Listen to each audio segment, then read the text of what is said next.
Good morning, Captain. The ship's boy looks worried, visibly shaken with the quarantine. Would you talk to him? What worries you, boy? Maybe you don't have enough food? You don't sleep enough? No, Captain, it's not that. I can't stand not getting off the ship, not hugging my loved ones. Well, sure they let you off the ship. Could you bear the fault of infecting someone who can't handle the disease? I would never forgive myself, even if in my opinion this plague was invented. Well, it could be, but if it were not so? I know what you mean, but I feel deprived of freedom, deprived of something. And you, deprive yourself of some other things. You're making fun of me, Captain? Not at all. If you let yourself be deprived of something without responding adequately, you have lost. So you think that if they take something from me, in order to win, I should take something else myself. Of course, I did it. In the quarantine of 7 years ago. And what did you deprive yourself of? I had to wait more than 20 days on the ship. I had been waiting months to be able to get off the ship and enjoy some spring ashore.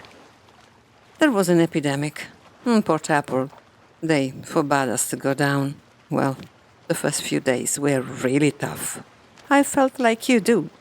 Then I started responding by those impositions, not using logic.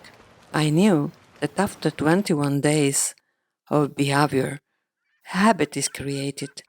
So, instead of complaining and creating some terrible ones, I began to behave differently from everyone else. First of all, I began by reflecting on those who, of this kind of privations, have many and for all days of their miserable life. Just to enter the right perspective, you know. Then I tried to win. I started with food, forced myself to eat half of what I normally ate. Then I started selecting foods that were easier to digest, that didn't overload my body, moved on to eat foods that traditionally help keep people healthy. The next step was to cleanse me of unhealthy thoughts, to have ever higher and nobler ones.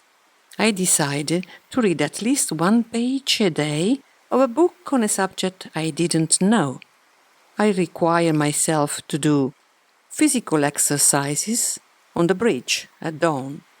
An old Indian had told me years before that the body is empowered by holding breath.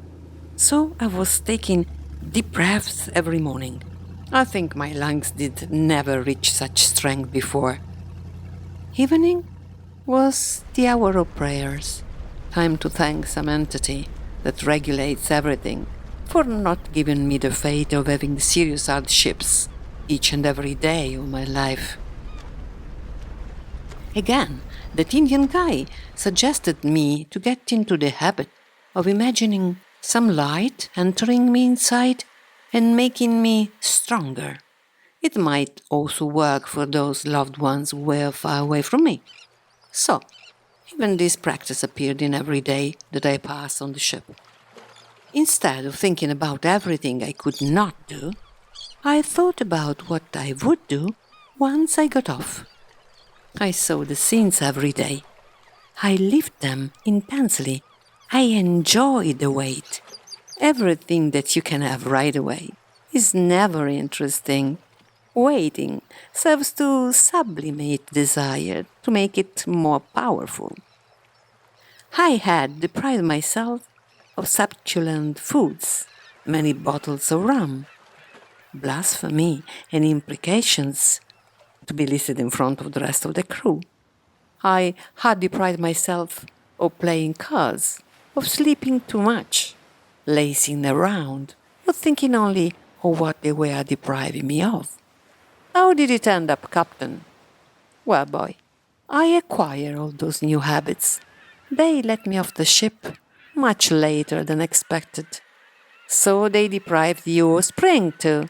Yes, they deprived me of spring and of many other things that year. But I was bloom all the same.